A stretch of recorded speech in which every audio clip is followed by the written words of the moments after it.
deux lois prises en 1939 et en 1941, et qui sont en quelque sorte les filles spirituelles du professeur Alfred Fournier, permettent désormais, par un système de fiches épidémiologiques, où les noms des malades sont discrètement remplacés par des indicatifs, de savoir, quand on se trouve en présence d'un syphilitique, par qui il a été contaminé. Voyons comment on procède. Cette jeune femme, qu'un accident imprévu, l'apparition d'un chancre, avait affolée, a été envoyée par son médecin à l'Institut Alfred Fournier.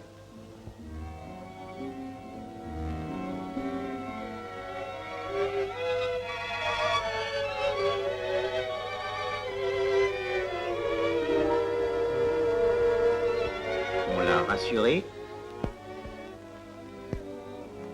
on l'a soignée, elle ne contaminera plus personne.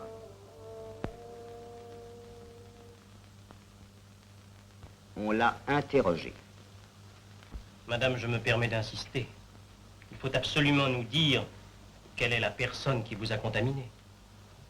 Non pas pour la punir ou l'inquiéter, non. Nous ne sommes pas des policiers ni des professeurs de morale.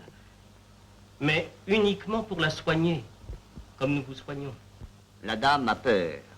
Mais voyons, docteur, que voulez-vous que je vous dise? Je vous répète que je n'y comprends rien, absolument rien. Je suis mariée et je n'ai jamais trompé mon mari. Le docteur connaît la chanson.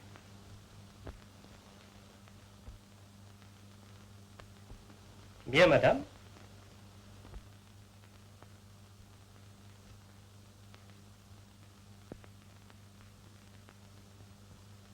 Si cette femme dit vrai, c'est donc son mari le responsable.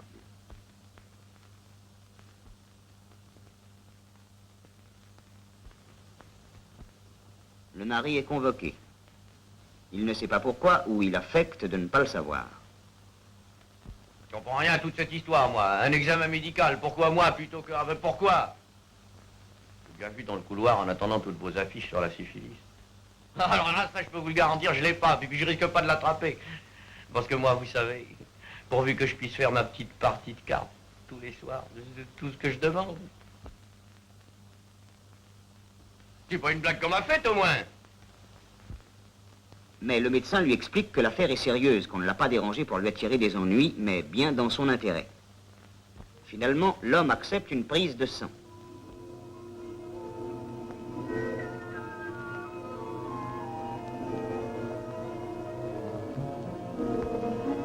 L'analyse donne en effet une réaction négative. Je ne puis rien ajouter à ce que je vous ai dit déjà. Nous avons reçu une dénonciation nous informant que vous étiez contagieux. Vous risquez de le devenir. Alors, qui a pu vous dire, qui a pu se permettre? Croyez-moi, nos renseignements souvent ne sont pas mauvais. Il faudra revenir. 3 fois, le mari est revenu.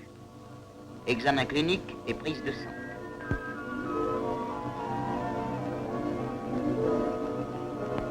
Examen et réaction négative. Est-ce que ça va durer longtemps, cette histoire-là?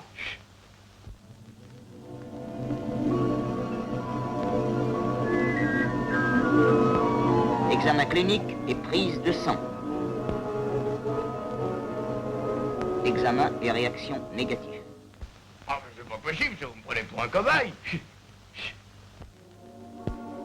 Examen clinique et prise de sang.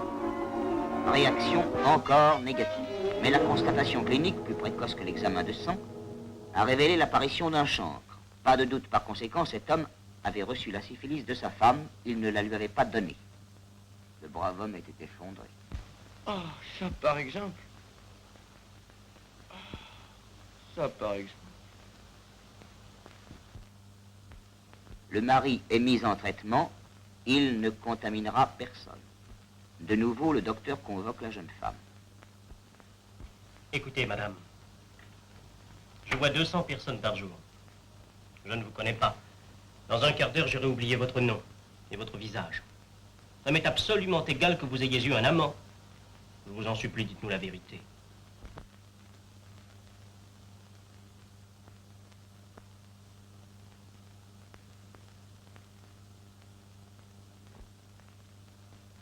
Docteur. Docteur. Il faut que je vous explique. Il faut que vous me compreniez, que vous me croyiez. Mon mari ne fait pas attention à moi. Il n'a qu'une passion, le jeu de cartes. Tous les soirs, il est au café et je reste seule. Dans la journée, je suis seule aussi. Alors vous comprenez?